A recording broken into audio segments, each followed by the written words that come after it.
আজকের এই ছোট বলা ঐতিহ্যবাহী তাফসিরুল কোরআন মাহফিলে তাওহীদুল ইসলাম আজিজের হাতে হাত ধরে, মুসাফিরের হাতে হাত ধরে শপথ করছি আর কোনদিন নামাজ ছাড়বো না, বলো ইনশাআল্লাহ। আগামী ফজর থেকে মসজিদে যে জামাতের সাথে নামাজ আদায় করবো ইনশাআল্লাহ, বলো। যতদিন দুনিয়াতে বেঁচে থাকবো আমরা বড়দেরকে সম্মান করবো ইনশাআল্লাহ, আলেমদেরকে সম্মান করবো ইনশাআল্লাহ। আর কোনদিন মুখ দিয়ে মিথ্যা কথা বলবো না, কাউকে গালি দিব না, এই চোখটাকে বেগানা নারী দেখা থেকে হেফাজতে রাখবো, বলো ইনশাআল্লাহ। যতদিন দুনিয়াতে বেঁচে থাকবো আমাদের মা বাপ যারা জিন্দা আছেন, জীবিত আছেন, তাদের খেদমত করবো, তাদের হক আদায় করবো।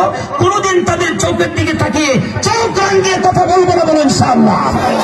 সন্তানের জন্য সবচেয়ে বড় পীর হচ্ছে মা এবং বাবা, কথা ঠিক কিনা?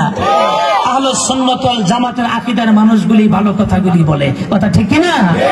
মা বাবার খেদমত করতে হবে, তাদের দোয়া নিয়ে চলতে হবে, ঠিক না? এরপরে যতদিন দুনিয়াতে বেঁচে থাকবো ইনশাআল্লাহ আমরা আমাদের শিক্ষক যারা আছেন, এই দেখেন আমাদের প্রাইমারি স্কুলের স্যার এখানে বসা আছেন না, সভাপতি, এইরকম যারা আমাদের টিচার আছেন, হোক প্রাইমারির শিক্ষক, হাই স্কুলের শিক্ষক, কলেজ ভার্সিটির শিক্ষক, আমরা আমাদের শিক্ষকদেরকে সর্বোচ্চ সম্মান দিয়ে মৃত্যু পর্যন্ত চলবো, বলো ইনশাআল্লাহ।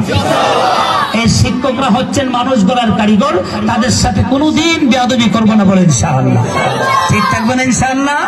যতদিন বেঁচে থাকবো আমরা মোবাইল ব্যবহার করলো, এই মোবাইল নামক ক্যান্সারের ভিতরে যে ফ্রি ফায়ার পাবজি ঢুকছে, এই সমস্ত ফ্রি ফায়ার পাবজি আর জীবনে খেলবো না।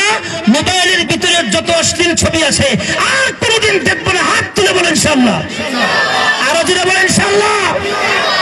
আমরা দেশের বিরুদ্ধে কোনো কাজ করব না, দেশের পক্ষে আমরা রক্ত দিব, জীবন দিব, বলো ইনশাআল্লাহ।